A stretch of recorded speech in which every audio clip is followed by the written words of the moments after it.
Denver in town and the return of Jalen Brunson. He had 16 of his 24 in the first quarter.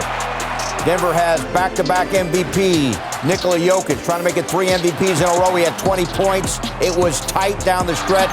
Knicks ice it here. Brunson to Mitchell Robinson, who had a great game with 8 points and 9 rebounds. That iced it, put the Knicks up 6, and they win by 6 at 116-110. Great to have you with us from our Delta MSG studios. Bill Pito along with Alan Hahn. Another signature win for this team against the top team in the West. They come in off that road trip and went 2-2 out west. You have 3 days off. Didn't really know what to expect, but they played an excellent basketball game again. Yeah, this was a lot of fun, this game, and it was great to be back in the Garden after obviously being away on that road trip, and you get the crowd was really into it from the very start of the game, and the Knicks gave them something to cheer about as they got off to a great start. And then Denver, they've struggled of late. They did get a win in Detroit, but Mike Malone kind of wanted a game like this to get his team back into feeling like being more competitive. They've already clinched a division. They've already clinched a playoff spot. And so this was a fun game, had a little bit of a playoff-like atmosphere to it, got physical at times. The Knicks defense really picked up in the late third quarter and into the fourth quarter, and that's what you wanted to see. Steals and blocks. I believe as I wrote it down, it was about 4 or 5 blocks and 4 or 5 steals and 3 blocks in a 10-minute span of the game that turned it around. Denver scored only 19 fourth-quarter points. Knicks had a pretty solid first quarter with Brunson, as I mentioned, scoring the 16. Knicks go up by 13 in the second quarter, but in the third quarter, the Knicks had to come back and get back into the game after being down 13 to force a 91 tie after 3 quarters of play. Yeah, and as I like to tell everybody all the time when they talk about this Knicks team, I said this team's a little different now. They are not a typical team that if they go down, they let go of the rope. And R.J. Barrett, I thought, was phenomenal in pockets of this game. He scores there on the drive. And how about Mitchell Robinson? Frustrated about his performance on the road trip, and all he did in this game was make big plays and effort plays against arguably the best center in the game. As you see, a putback there, tap backs. Quentin Grimes knocks down a 3. The 3 ball was escaping the Knicks, but they made key ones at key times. Josh Hart as well. You see the ball movement here. Emmanuel quickly knocks down a 3.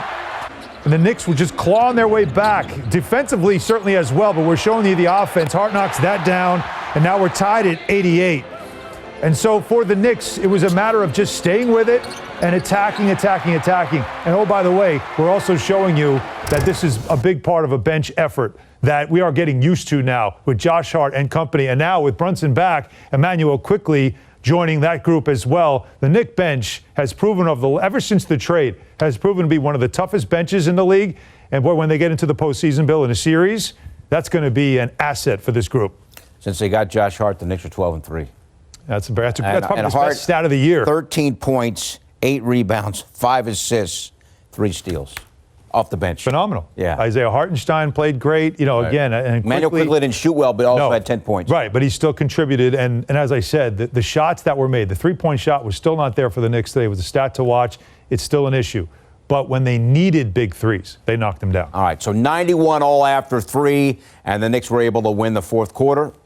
And as a result, win the game. Yeah, the fourth quarter. Why? You talk about buckle up, because you have a Denver Nuggets team desperate to get back on the winning side of things. It looked like they were playing great. Oh, did I mention that R.J. Barrett had a big game, quietly big game, because he made huge shots early in that fourth quarter to get it going. Speaking of shots, Jamal Murray hit 5 of 7 from downtown. Looked like he was on fire. It was 108-106. And Julius Randle, who struggled all game, he got it going when it mattered most. A couple of clutch shots, including that one. And here's Jalen Brunson returning to the lineup and getting that bucket down. And the Knicks were up 110-108. But Nikola Jokic, 2-time MVP, he makes the shot with that beautiful touch of his to tie it at 110. Randle, again, needing a big shot in a big moment to put him back up. The fadeaway knocks it down, and now the Knicks are back up by 2. Now watch this right here, because it's a key sequence. Nikola Jokic has the look, the fake. Mitchell Robinson stays with him. He misses the shot. Josh Hart, of course, gets the layup. Mitch runs the floor, and they get the alley-oop. Big bucket there to put the Knicks up by 6. And that was the final count, 116-110. As you take a look at our game summary, Knicks now 42-30. They tie their season-high total over 500. 12 games over 500 with this victory against Denver.